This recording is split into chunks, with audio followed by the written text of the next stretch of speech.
नमस्कार, मैं हूं आपके साथ गौरव राजेंद्र। बुलेटिन का आगाज बड़ी खबर के साथ करते हैं। पंचकुला से बड़ी खबर मिल रही है, जहां पर सीएम नायब सिंह सैनी की सुरक्षा में चूक का मामला सामने आया है। सीएम के काफिले के पास बाइक सवार शख्स ने जमकर किया हंगामा। पुलिस के जवानों के साथ भी बदसलूकी की। पुलिस की हिरासत में आरोपी शख्स। बड़ी खबर आप तक पहुंचा रहे हैं। पंचकुला से सीएम नायब सिंह सैनी की सुरक्षा में चूक का मामला सामने आया है, जहां पर सीएम के काफिले के पास बाइक सवार शख्स ने जमकर हंगामा किया। पुलिस के जवानों के साथ भी बदसलूकी की है।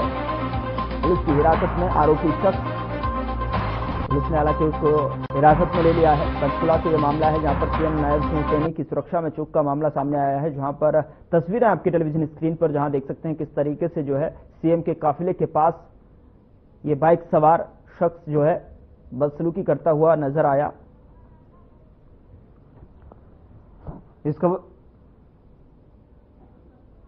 इस खबर पर ज्यादा जानकारी के साथ हमारे संवाददाता ओपी शर्मा हमारे साथ फोनलाइन पर जुड़े हुए हैं। ओपी, क्या कुछ जानकारी है, किस तरीके से जो है चूक का मामला सामने आया है? एक बार फिर से जहां पर देखने को मिल रहा है, जहां पर एक बाइक सवार जो है पुलिस के साथ में भी बदसलूकी करता हुआ नजर आ रहा है। गौरव, आज हरियाणा के मुख्यमंत्री नायब सैनी की तरफ से पंचकुला में जो प्री बजट सेशन के लिए जो है वो विधायकों, मंत्रियों वगैरह और काफी विभिन्न सेक्टर्स के लोगों को बुला गया और मुख्यमंत्री करीबन 2 बजे के आसपास इस कार्यक्रम में हिस्सा लेने के लिए पहुंचे थे। जब उनका काफिला जो पंचकुला का रेड बिशप है उसके अंदर घुस रहा था, तो सबसे आखिर में पीछे से एक बाइक सवार भी जो है वो रेड बिशप होटल में पहुंच गया। हालांकि जब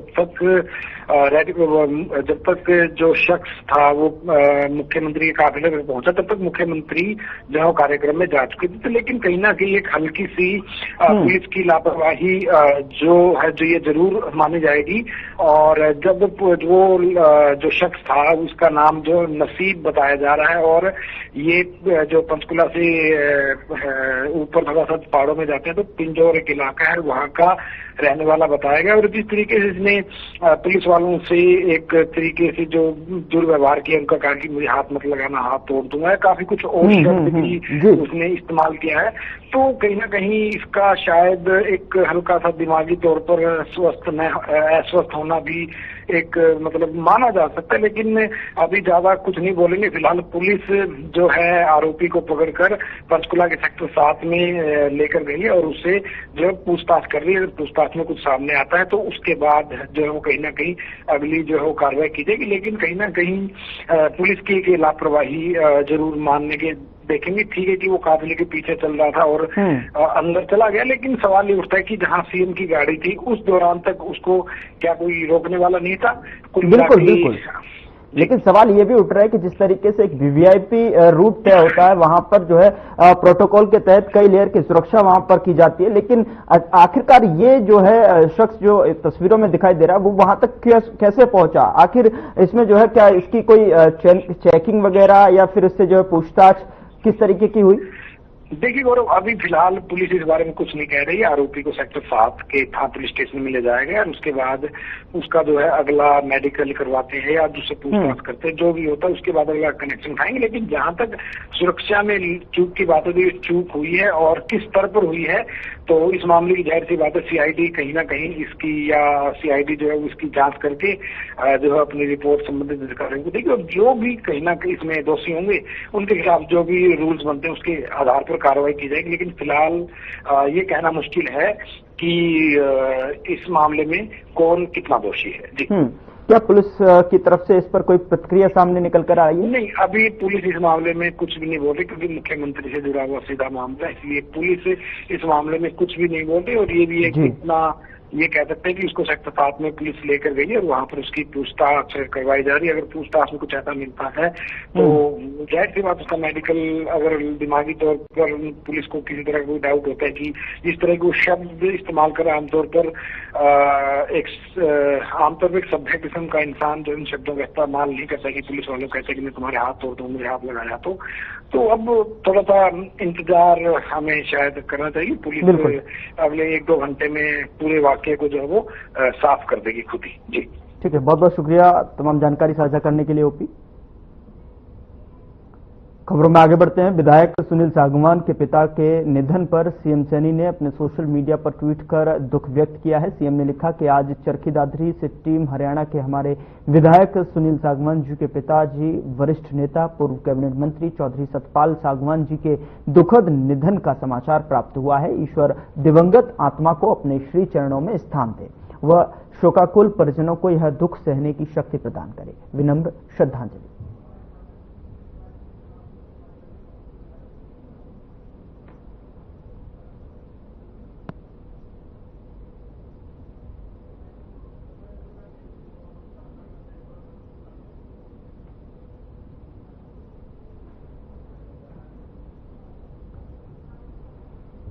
उधर पूर्व मंत्री सतपाल सांगवान का निधन हो गया है और उनके निधन पर कांग्रेस के वरिष्ठ नेता भूपेंद्र सिंह हुड्डा ने ट्वीट कर उन्हें श्रद्धांजलि अर्पित की है। आपको बता दें कि उन्होंने लिखा कि विधानसभा में मेरे साथी रहे और पूर्व मंत्री सतपाल सांगवान जी के निधन का समाचार सुनकर दुखी हूं। भगवान उनकी आत्मा को अपने श्री चरणों में स्थान दे। इसके साथ ही भूपेंद्र सिंह हुड्डा ने लिखा कि पूर्व मंत्री सतपाल सांगवान जी को मेरी भावभीनी श्रद्धांजलि और परिवारजनों और समर्थकों के प्रति गहरी संवेदनाएं व्यक्त करता हूं।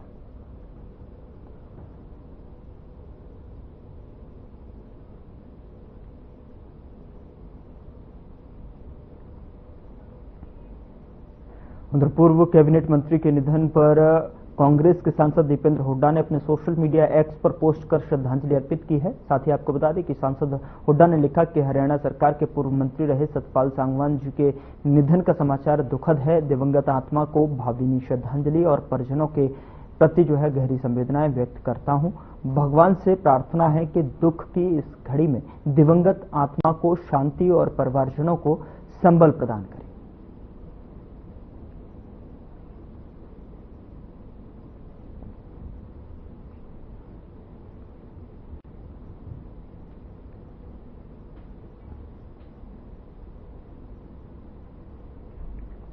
उधर राज्यसभा सांसद किरण चौधरी का बयान सामने आया है। उन्होंने कहा कि महिलाओं को सशक्त और आत्मनिर्भर बनाने के लिए सरकार प्रयासरत है। महिलाएं किसी भी क्षेत्र में कम नहीं हैं। आने वाला समय महिलाओं का है और हर क्षेत्र में महिलाओं ने देश और विदेश में अपना नाम कमाया है। आपको बता दें कि सरकार प्रधानमंत्री नरेंद्र मोदी और मुख्यमंत्री नायब सिंह सैनी के कुशल नेतृत्व में महिलाओं की सुरक्षा, सशक्तिकरण और स्वावलंबन के लिए अनेक योजनाएं लागू की है। उन्होंने कहा कि पूर्व मुख्यमंत्री स्वर्गीय चौधरी बंसीलाल के करीब 2 दशक पहले स्वर्गीय सुरेंद्र सिंह के देहांत के बाद श्रुति चौधरी के सिर पर पगड़ी रखकर महिला सशक्तिकरण का संदेश दिया था, वो आज कारगर सिद्ध हो रहा है। लड़कियां शिक्षा, खेलों में अंतर्राष्ट्रीय स्तर पर गोल्ड मेडल लेकर आती हैं तो उनका सम्मान भी पगड़ी पहनाकर करते हैं।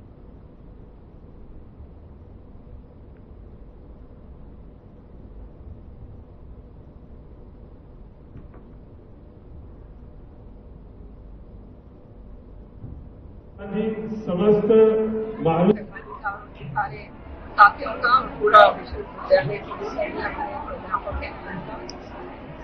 सबका बहुत बहुत दिल से धन्यवाद करती हूँ।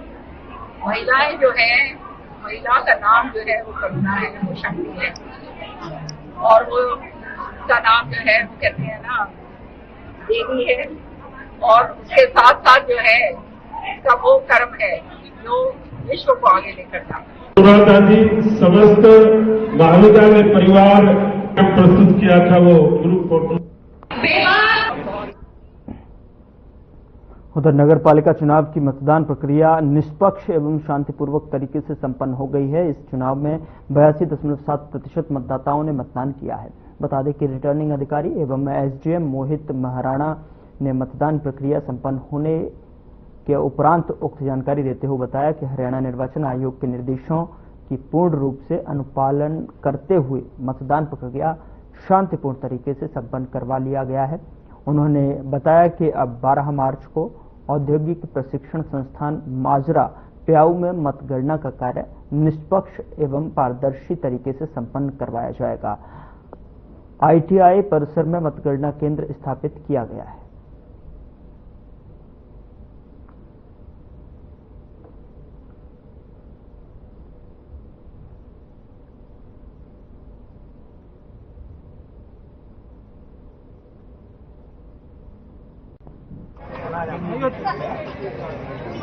यहाँ गर्ल्स स्कूल में 3 बूथ थे, 11, 16 और 12।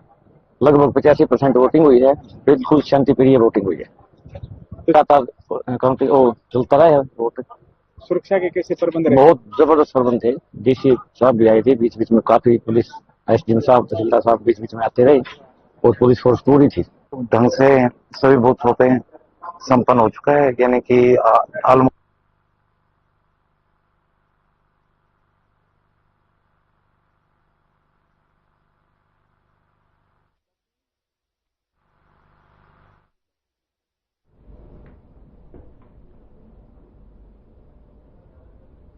उधर रादौर नगर पालिका चुनाव में सभी उम्मीदवारों की किस्मत अब ईवीएम में कैद हो गई है। प्रशासन द्वारा सभी वार्डों की ईवीएम मशीनों को रादौर के आदर्श संस्कृति वरिष्ठ माध्यमिक विद्यालय में बनाए गए स्ट्रांग रूम में रखा गया है। यहां पर 24 घंटे सीसीटीवी की निगरानी सहित 2 लेयर की कड़ी सुरक्षा व्यवस्था की गई है। आपको बता दें कि इस विषय पर बात करते हुए सहायक रिटर्निंग अधिकारी श्यामलाल ने बताया कि नगरपालिका के सभी 14 वार्डों की 28 ईवीएम मशीनों को स्ट्रांग रूम में रखा गया है, जहां पर कोई भी उम्मीदवार रजिस्टर में एंट्री कर चेक कर सकता है। तो उम्मीदवारों की किस्मत ईवीएम में कैद है, जो कि स्ट्रांग रूम में रखी गई है, जहां पर 2 लेयर की सुरक्षा व्यवस्था के बीच में ईवीएम का स्ट्रांग रूम, जहां पर लगातार सीसीटीवी के जरिए जो है निगरानी रखी जा रही है। और अगर कोई भी उम्मीदवार अगर चेक करना चाहता है तो रजिस्टर में एंट्री कर जो है वो चेकिंग कर सकता है। स्ट्रांग रूम में कड़ी सुरक्षा में ईवीएम को रखा गया है। 2 लेयर की सुरक्षा के बीच में ईवीएम को यहां रखा गया है और लगातार सीसीटीवी कैमरों की मदद से स्ट्रांग रूम पर नजर रखी जा रही है। कल नगरपालिका में चुनाव में सुबह 8 बजे से शाम को 6 बजे तक मतदान हुआ, जो बहुत शांतिपूर्ण तरीके से हुआ। 79.17% हमारा पोल परसेंटेज रहा और शाम को सभी जो है पोल्ड ईवीएम 28, 14 मेंबर और 14 प्रेसिडेंट की हमने स्ट्रांग रूम में सील कर दी गई है और उसके बाद वो सारा सुरक्षा के उसके कड़े इंतजाम कर दिए गए हैं, हैंड ओवर कर दिया गया सुरक्षा बलों को।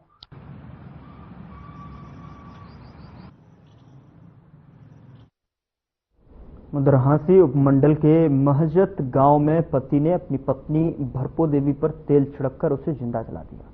घटना के समय सौतेली मां गीता देवी को भी आरोपी बेटे राम भगत ने आग लगा दी, जिसे वह तकरीबन आधे से ज्यादा जल गई है। आपको बता दें कि आरोपी की मां गीता की किसी तरह जो है घर का गेट खोलकर भागी और शोर मचाया। उसे गांव और परिवार के सदस्यों ने हिसार के निजी अस्पताल में भर्ती करवाया गया है, जहां पर आपको बता दें कि आरोपी राम भगत दोनों को आग लगाने के बाद घर से बाहर की ही जो है दरवाजा बंद कर बैठ गया। सूचना मिलने के बाद पुलिस और फॉरेंसिक टीम मौके पर पहुंची। वहीं अभी हत्या के कारणों का पता नहीं चल पाया है।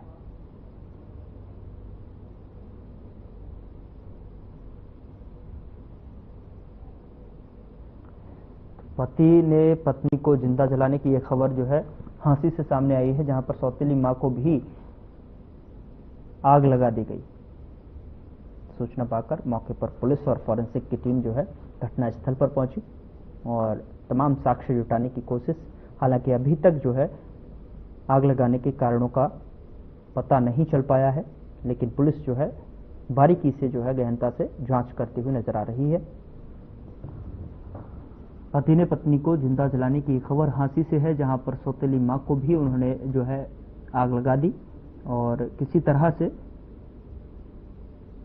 सौतेली मां जो थी वो बचकर वहां से बाहर निकलकर शोर मचाने के कारण जो है उसे परिवार और आसपास के लोगों ने किसी तरह निजी अस्पताल में भर्ती कराया, जिसमें बताया जा रहा है कि 50% तक जो है युवक की मां जल चुकी है। ऐसे में हालांकि अभी तक आग किन कारणों से लगाई गई है, कारणों को छानबीन करने के लिए फॉरेंसिक टीम और पुलिस लगातार जांच पड़ताल में जुटी हुई है।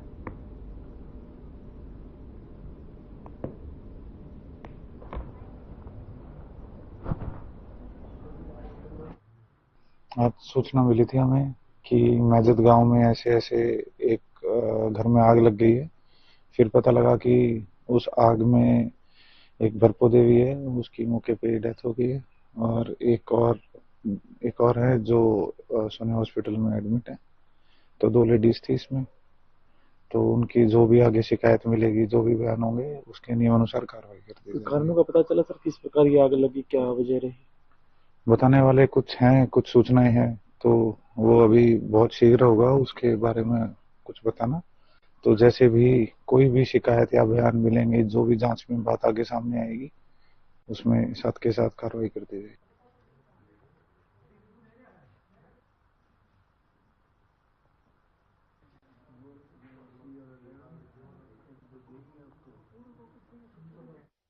उधर फरीदाबाद के गांव पाली में रविवार शाम गुजरात पुलिस की एटीएस और हरियाणा की एसटीएफ ने एक युवक को राउंड अप किया और उसके पास से 2 जिंदा हैंड ग्रेनेड मिले हैं। पुलिस सूत्रों के मुताबिक आरोपी की पहचान उत्तर प्रदेश के फैजाबाद स्थित मिल्कीपुर निवासी 19 वर्षीय अब्दुल रहमान के रूप में हुई है।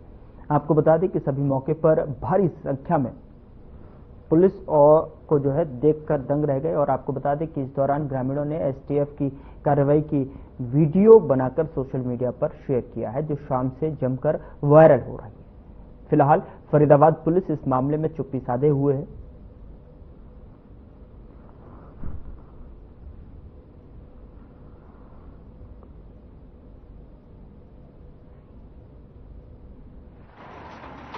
उस टाइम में घर था, लेकिन गांव में हल्ला हुआ कि आतंकवादी आ गया। फिर मैं यहाँ पे आया, यहाँ पे देखा कि काफी भीड़ लगी हुई है, पुलिस फोर्स काफी आई हुई है। तो पता लगा कि आतंकवादी पकड़ा है, उसके पास 2 बम मिले थे, तो पुलिस उसको अपने साथ ले गई। उसको यही है कि उसके पीछे पुलिस लगी हुई थी, गुजरात पुलिस और हरियाणा पुलिस। तो उन्होंने यहाँ आके उसको पकड़ लिया। वो यूपी का बताया जा रहा है कि यूपी का रहने वाला था, यहाँ जा रहा था। पुलिस ने उसको यहाँ पकड़ लिया, पकड़ के उसको ले गई अपने साथ।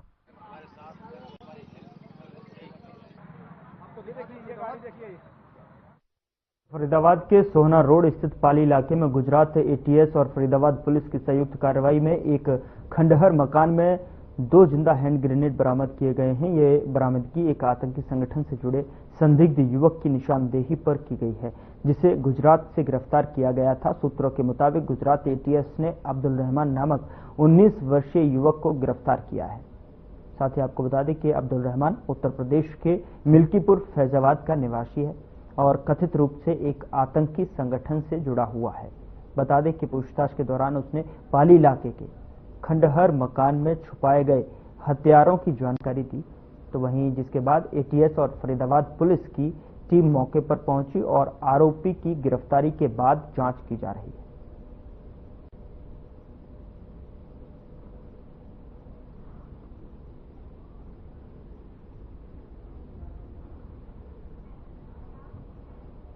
उधर हरियाणा विद्यालय शिक्षा बोर्ड की तरफ से 10वीं के अंग्रेजी का पेपर पुलिस के पहरे में शुरू हुआ और पूरी तरह से पुख्ता प्रबंध देखने को मिले हैं। परीक्षा केंद्रों में प्रदेश भर में सख्ताई के लिए हरियाणा विद्यालय शिक्षा बोर्ड ने जो ऑब्जर्वर रखे हैं, उसके बाद प्रदेश भर के परीक्षा केंद्रों में कहीं ना कहीं सुधार देखने को जरूर मिलेगा। भिवानी शहर की परीक्षा केंद्रों पर पहले से ही पुलिस और सुपरिटेंडेंट और सुपरवाइजर की तरफ से पुख्ता प्रबंध हैं और लगातार परीक्षा शांतिपूर्ण माहौल में करवाई जा रही हैं। लेकिन हरियाणा के मुख्यमंत्री और हरियाणा विद्यालय शिक्षा बोर्ड के सख्त कदम के बाद अब और अधिक सख्त पहरा देखने को मिला है।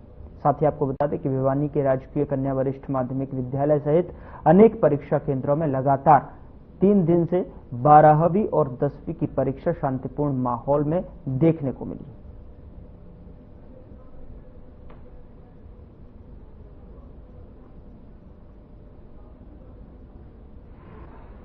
सर, जो 10वीं और 12वीं की जो परीक्षाएं चल रही हैं, इनमें पूरी तरह से पारदर्शिता बरती जा रही है। किसी प्रकार का कोई नकल का तो बिल्कुल नामो निशान नहीं है।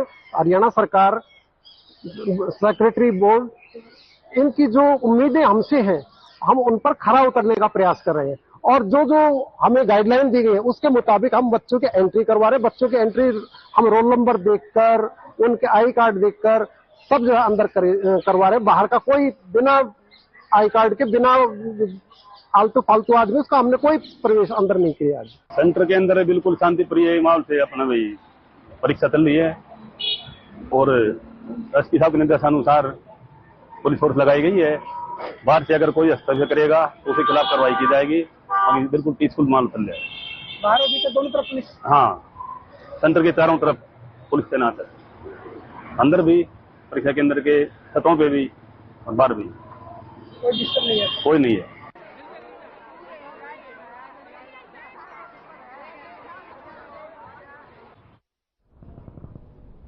उधर कालावाली में नशेड़ियों का बुरा हाल है। सरेआम सड़कों पर गिरे मिलते हैं नशेड़ी। यहां पर नशा बेचने वालों पर नहीं हो रही है कोई बड़ी कार्रवाई। कालावाली में नशा हरी सब्जियों की तरह बिक रहा है। बता दें कि नशा बेचने वालों के खिलाफ जो है कोई बड़ी कार्रवाई नहीं हो रही है। हालांकि पुलिस विभाग की तरफ से दावे किए जाते हैं कि पुलिस विभाग की ओर से नशा के खिलाफ जो अभियान छिड़ा हुआ है, लेकिन धरातल की अगर बात की जाए तो धरातल पर इसका कोई असर नहीं देखने को मिल रहा है।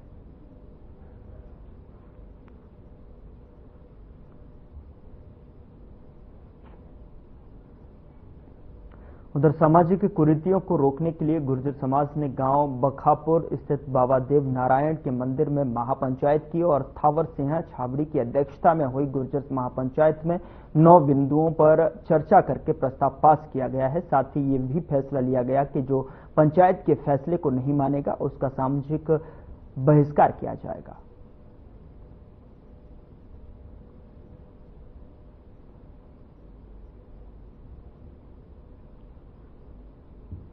देखिए, आज की पंचायत ने जो फैसला लिया है वो आपको सबको सुनाया जा रहा है। आप सब ध्यानपूर्वक सुन लें, सब यही मौजूद रहना।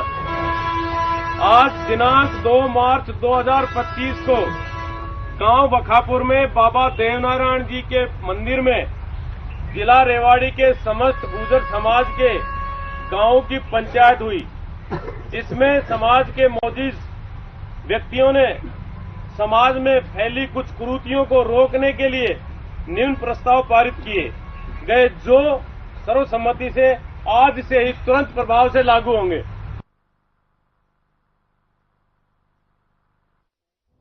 खबर बारडा से है, जहां बारिश के साथ हुई ओलावृष्टि से बारडा उपमंडल के कई गांवों में गेहूं और सरसों की फसल को काफी नुकसान पहुंचा है। पकी हुई सरसों में कई जगह 100% नुकसान है तो कहीं पर 30 से 50% नुकसान अनुमान लगाया जा रहा है। आपको बता दें कि प्रभावित सरसों के फसली क्षेत्र का कृषि विभाग की टीमों ने मौका मुआयना कर प्रारंभिक रिपोर्ट में 11,340 एकड़ रकबे में नुकसान की सूचना राज्य मुख्यालय भेजने का फैसला किया है। जिला कृषि विशेषज्ञ डॉक्टर चंद्रभान शोराण ने कहा कि अभी प्रारंभिक चरण की रिपोर्ट तैयार की गई है, जिसमें मुख्य आधार जो बनाया है वह सबसे अधिक नुकसान सरसों की फसल को हुआ है।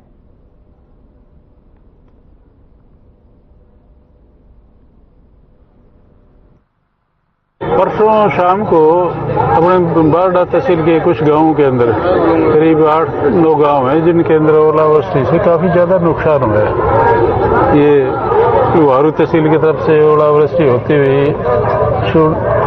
सुरजा ढाणी है, बांडवा है और खासतौर से लाड गांव के अंदर बहुत ज्यादा नुकसान हुआ है।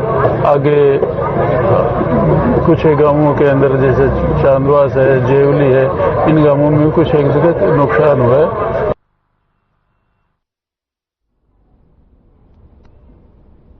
फिलहाल बुलेटिन में इतना ही। नमस्कार।